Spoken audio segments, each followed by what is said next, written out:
Aham. O segundo take é... Ah, desde o comecinho. Tá, Ok. Ok, agora.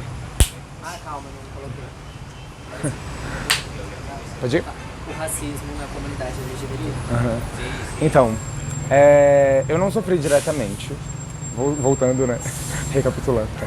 Eu não sofri diretamente, mas às vezes eu sinto que ele vem velado mesmo, por conta de relações que eu tive, isso na adolescência ali, quando eu estava me descobrindo, onde as pessoas demonstravam que tinham interesse em mim, mas ao mesmo tempo elas não queriam assumir essa relação, sabe? Tipo, eu sentia que ele não vinha de cara, mas como pode, né? Tipo, uma pessoa tá tão presente ali numa relação e tá tão, sabe, mandando mensagem o tempo inteiro e aí do nada ela não quer assumir que tá com você, sabe? Tipo, então eu acabava tendo muitas questões de insegurança, às vezes eu ficava me perguntando sobre os meus traços, sobre a minha aparência, se tinha alguma coisa de errado comigo, sabe?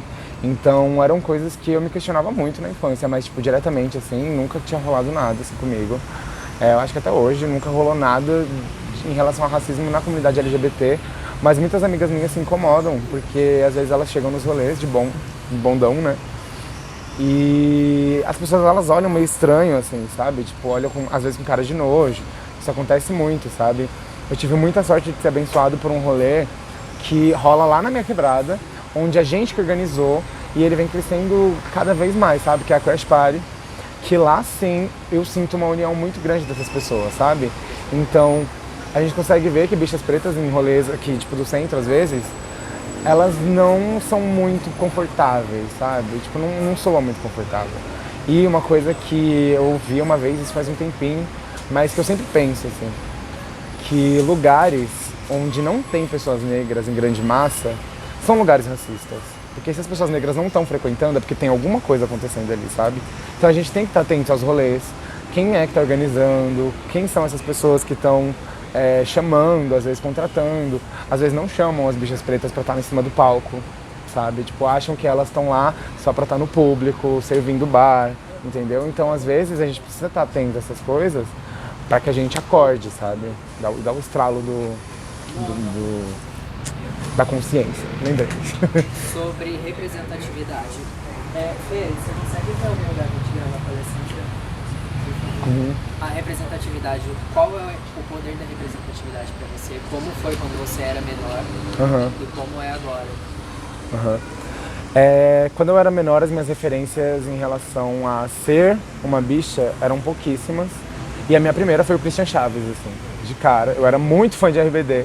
Então, tipo, foi a minha primeira referência, sabe? E quando eu vi ele falando sobre o que ele falava, fazendo as coisas que ele fazia no palco, e o discurso que ele fez também na turnê do Adeus, da RBD, tocou muito. Mas, tipo, são coisas que me fizeram encorajar, sabe? Fizeram com que eu me sentisse mais confortável por ser quem eu sou, de fato. E aí eu vejo que, diante dessa carência de referência que eu tive durante a minha infância, eu acabei sendo muito inseguro, porque quando a gente não tem referência, a gente acaba fazendo as coisas e levando nas costas, né? Porque como as pessoas não viram, né? Também o que eu tinha falado agora há pouco também. Como as pessoas nunca viram aquilo, então elas estranham muito. Quando a Pabllo surgiu, mudou tudo. Tudo, assim. Quando a Pabllo apareceu, foi quando eu pude me sentir muito mais confortável em relação ao fato das perucas, por exemplo, sabe? Porque ela era uma drag queen que se destacou horrores, assim, sabe? E aí eu me apaixonei, eu falei assim, é minha fave, ponto, assim, sabe? Comecei a me acompanhar, assim, tipo, comecei a acompanhar o trabalho dela. E desde então, assim, eu não parei. Eu acho que o surgimento da Pabllo foi extremamente revolucionário, porque, por exemplo, esse sábado agora, eu tava lá no Capão e eu vi uma criança viada sendo completamente livre e solta, assim, sabe? Tipo, conversando abertamente sobre qualquer coisa. E eu lembro que eu, na idade daquela bicha, tava lá na minha casa, tipo, em silêncio, assim. Tipo, não gostava de manter contato com as pessoas, sabe? Então eu vejo que quanto mais a gente está aparecendo, mais as pessoas que são LGBTs estão se sentindo confortáveis em ser, sabe? Em viver, em sair, em conversar e conhecer novas pessoas, sabe? Porque eu acho que quando a gente não tem tanta referência, a gente se prende, né? A gente fica ali no nosso mundinho E é muita consequência de um mundo que está sempre querendo que a gente não exista, que a gente não apareça, né? Então a gente tem que a gente tem que dar a cara a tapa, sim, porque acho que é assim que a gente muda o mundo, sabe? Aparecendo, mostrando sempre. E essa representatividade que vem sempre na TV, em todos os cantos, tá sendo muito foda, assim. Glória Groove também, perfeito. Temos aqui grandes salvadoras hoje em dia, que estão aí salvando a indústria da música também, né? Que estão dando muita qualidade, assim. Então, eu acho que representatividade é uma coisa muito necessária, assim, sabe? Tipo, para que a gente consiga viver bem, tranquilamente. Mudando um pouco do assunto, eu queria falar um pouco sobre religião.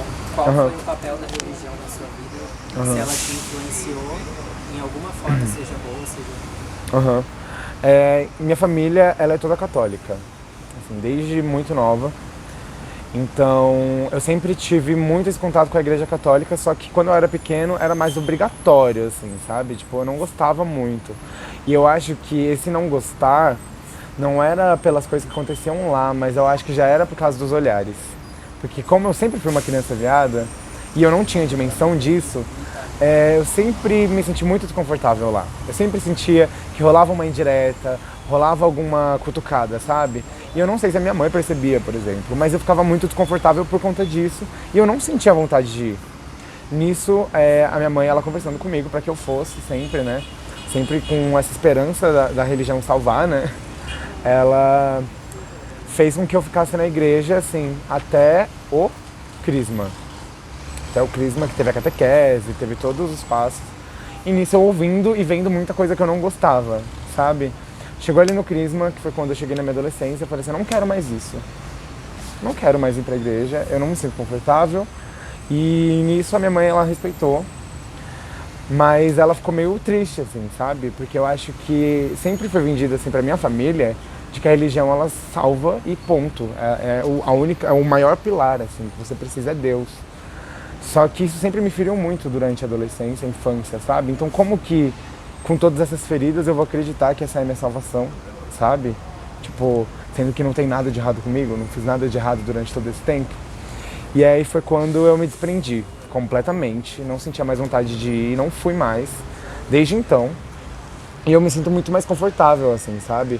Eu sinto que as minhas conexões religiosas são com energias com que eu me conecto, sabe? Às vezes dentro da minha casa, sabe? Às vezes eu crio essa igreja onde eu consigo manter esse contato sozinho, assim, conversando e pedindo e agradecendo também, sabe? É uma troca muito boa, sabe? Mas dentro de templos da igreja, eu acho que não rolou mais. Só que eu tenho uma vontade, assim, sabe? Tipo, de explorar mais religiões, sabe?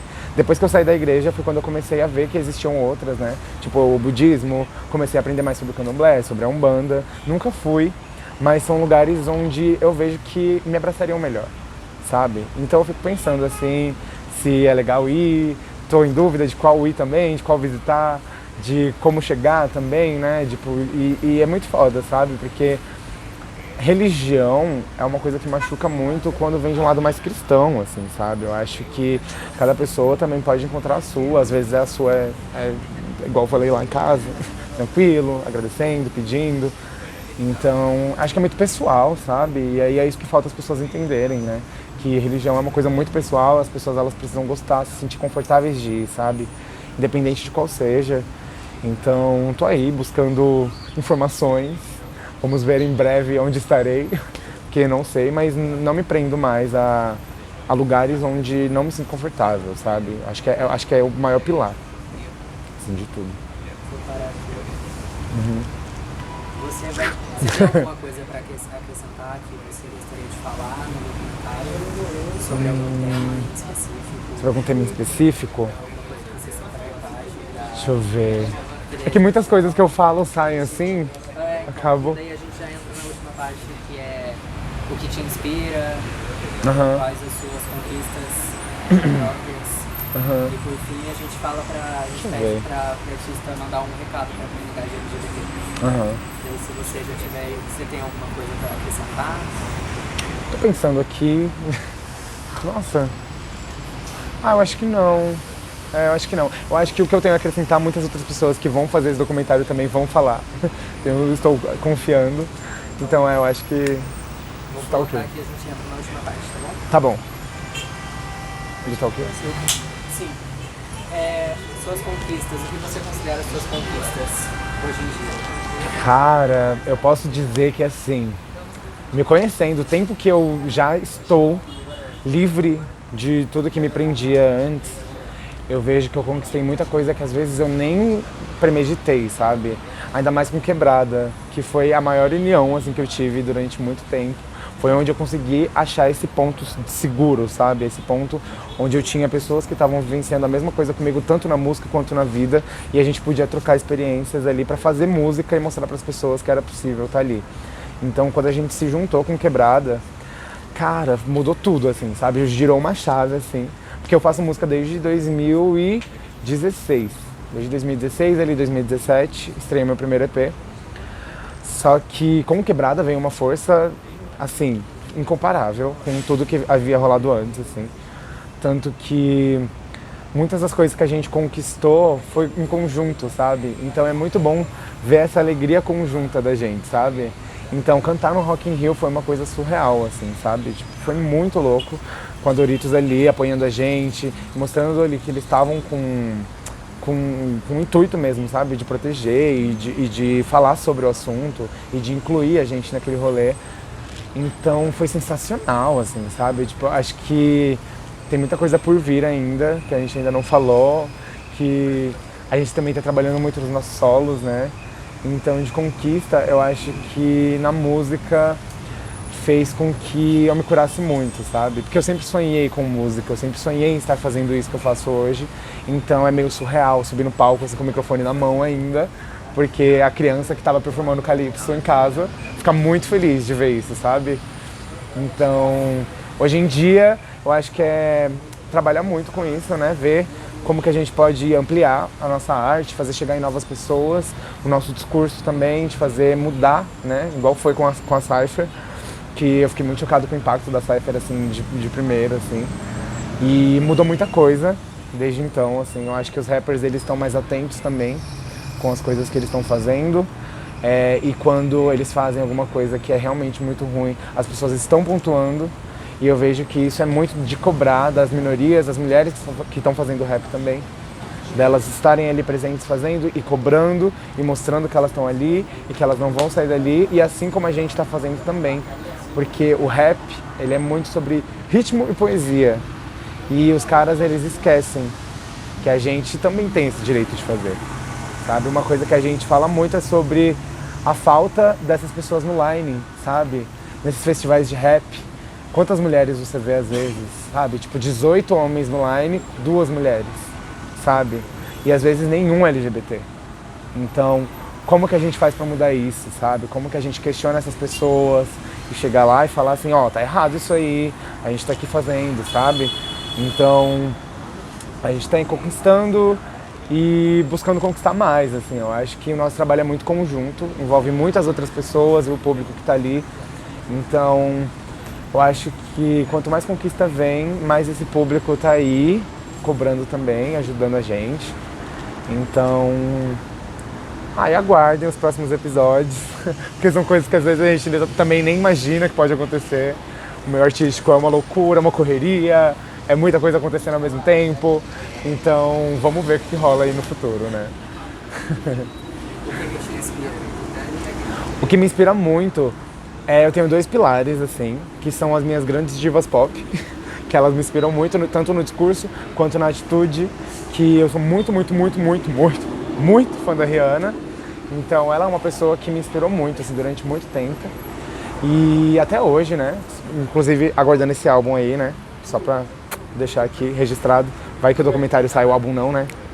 Se saiu, vocês vão saber. Mas eu tenho esse pilar das minhas divas pop, né? Tipo Ariana Grande também. Tem as minhas divas do R&B também, né? Que são a Her, Georgia Smith, Kali Uchis. Mas eu também tenho muito esse outro pilar, que são as pessoas que fazem música lá na Quebrada, que é da onde eu venho, que é a Thalia Abdon, por exemplo, a Brione. São pessoas que estão próximas, assim, fazendo música e me inspiram muito, sabe? Pela vivência, pelas ideias que a gente troca também, porque são artistas, são em dois pontos, né? São artistas que eu ainda nunca tive contato e talvez, né, nunca terei pela distância e por várias coisas. E artistas que eu tenho muito contato e que eu mantenho esse contato muito vivo, assim, para que a gente consiga trocar, sabe? E estar ali junto, criando esse laço, assim. Então são esses dois pilares que me inspiram muito para que eu faça música, para que eu acorde todo dia e fale, vou realizar as minhas coisas do dia, assim, sabe? Então eu sou muito feliz de estar com essas pessoas e acompanhar essas pessoas de longe, é uma loucura e eu amo muito fazer tudo isso, assim, muito bom. Vou pausar aqui e a gente entra na última parte, que é o recado para a comunidade. Você já sabe mais ou menos o que você vai falar? Sei. O microfone dele Tá ok? tá ok? Aqui tá com o cabelo em cima, né, mas... Não?